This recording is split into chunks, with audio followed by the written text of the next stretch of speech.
27 April এবং তার আগে প্রায় 800 জন ট্রাবল মেকারকে নিয়ে জারি করা বিজ্ঞপ্তি ইতিমধ্যেই প্রত্যাহার করা হয়েছে।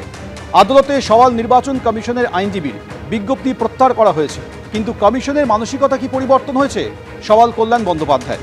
এই কমিশন কিভাবে দাবি করে যে তারা অবাধ এবং সুষ্ঠু নির্বাচন করবে, প্রশ্ন করেন কল্যাণ বন্দ্যোপাধ্যায়। ভবানীপুর বিধানসভাকে টার্গেট করে কাজ করছে কমিশন এবং পুলিশ পর্যবেক্ষক, অভিযোগ করেন কল্যাণ বন্দ্যোপাধ্যায়। সওয়াল জবাবে আর কি উঠে এলো, বিস্তারিত বলবেন সৌভিক মজুমদার। সৌভিক, দেখো, একেবারে এই মামলার ক্ষেত্রে মূলত যে অভিযোগ করা হয়েছিল, যে এখানে বলা হয়েছিল যে আগে যেমন নির্বাচন কমিশনের তরফ থেকে একটা 800 জনের তালিকা প্রকাশ করা হয়েছিল এবং সেই তালিকার সিংহভাগই তৃণমূলের কর্মীরা ছিলেন, তৃণমূলের এমএলএরা ছিলেন, তৃণমূলের কাউন্সিলররা ছিলেন এবং জেলা স্তরের যে সমস্ত ব্যক্তিত্বরা রয়েছেন তৃণমূলের, তারা কিন্তু সেই তালিকায় ছিলেন। ফলে তারপরে আমরা দেখতে পেলাম যে অভিযোগ করা হলো কলকাতা হাইকোর্টে যে নতুন করে গতকাল ইলেকশন কমিশন অফ ইন্ডিয়ার তরফ থেকে আরও একটি তালিকা প্রকাশ করা হয়েছে এবং সেখানেও একই ধরনের প্রায় 3000 তৃণমূল নেতা এবং কর্মীর নাম রয়েছে এবং ইতিমধ্যে বহু লোককে কিন্তু পুলিশের তরফ থেকে প্রিভেন্টিভ ডিটেনশন বা তাদেরকে আটক করা হয়েছে। গন্ডগোল হতে পারে এই ধরনের একটা আশঙ্কায় আটক করা হয়েছে এবং এখানেই তাদের বক্তব্য ছিল যে যখন কলকাতা হাইকোর্টের তরফ থেকে আগে প্রায় এই 800 জনের যে বিজ্ঞপ্তি ইলেকশন কমিশনের ছিল সেইটা খারিজ করে দেওয়া হলো, তারপরে কিভাবে কলকাতা হাইকোর্টের নির্দেশকে অমান্য করে সেই জাতীয় একই ধরনের প্রায় প্রস্তাব রেখে আরও একটা বিজ্ঞপ্তি ইলেকশন কমিশনের তরফ থেকে প্রকাশ করা হলো, সেই প্রশ্ন তারা তুলেছিলেন। কিন্তু ইসিআই এর তরফ থেকে কলকাতা হাইকোর্টে বলা হয় তারা আগের বিজ্ঞপ্তি এবং গতকালের যে বিজ্ঞপ্তি সেই বিজ্ঞপ্তি তারা ইতিমধ্যেই প্রত্যাহার করে নিয়েছেন। ফলে সেই বিজ্ঞপ্তির আর কিন্তু কোনো ধরনের গ্রহণযোগ্যতা নেই। ফলে এই মামলারও আর কোনো গ্রহণযোগ্যতা নেই বলে কলকাতা হাইকোর্টের তরফ থেকে কলকাতা হাইকোর্টে এই এজলাসে ইসিআই এর তরফ থেকে সওয়াল করা হয়। কিন্তু তোমাকে এর পাশাপাশি বলবো যে এই গোটা বিষয়টায় কল্যাণ বন্দ্যোপাধ্যায়, যিনি আইনজীবী এবং তৃণমূল সাংসদ, তার বক্তব্য হচ্ছে যে নির্বাচন কমিশন যে মানসিকতা নিয়ে কাজ করছে সেই মানসিকতা একেবারেই ঠিক মানসিকতা নয় এবং সেটা অবাধ এবং সুষ্ঠু নির্বাচন করানোর মানসিকতা নিয়ে তারা কাজ করছেন না।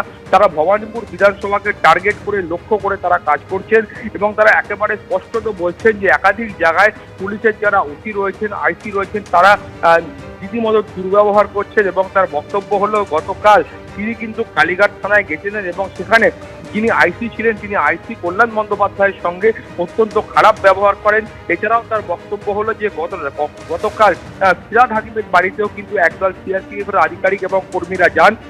ফলে গোটা বিষয়টাতে তার বক্তব্য হলো এই পুলিশ প্রশাসন এবং যারা সিআরপিএফ রয়েছেন তারা নির্বাচন কমিশনের নির্দেশে বাড়ি বাড়ি গিয়ে কার্যত তৃণমূলের নেতা এবং কর্মীদের তারা হুমকি দিচ্ছেন। এর পাশাপাশি তিনি বলেছেন যে মিতালি বাগ, আরামবাগের সাংসদ, তাকেও কিন্তু আক্রমণের মুখে পড়তে হয়েছে।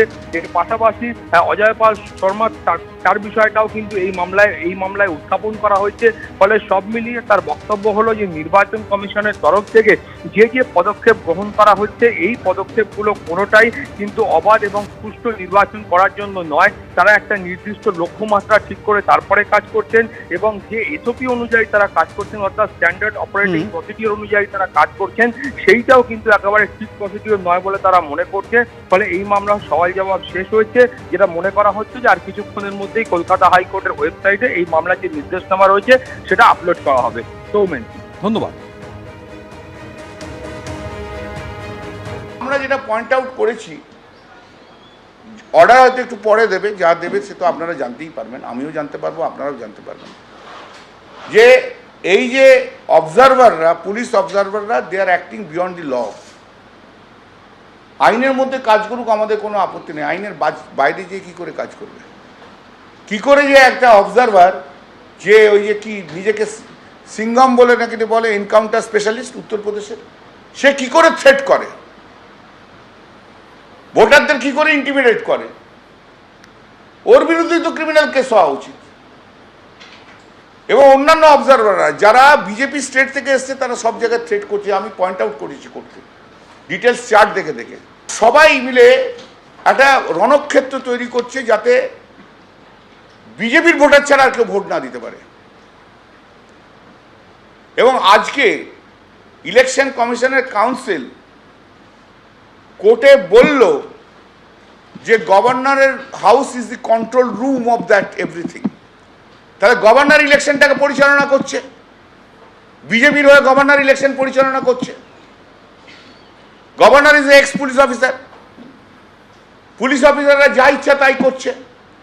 যে কোনো আদালতে কল্যাণ বন্দ্যোপাধ্যায় রাজ্য সরকার কিংবা তৃণমূল কংগ্রেসের হয়ে যখন যেখানে যেভাবে দাঁড়িয়েছেন, যে ভাষায় কথা বলেছেন, লিখিত কোনো কিছু জমা দিয়েছেন, সর্বত্রই আদালত তা প্রত্যাখ্যান করেছেন এবং ওনাকে হেরো বলেই, উকিল বলেই সবাই চেনেন।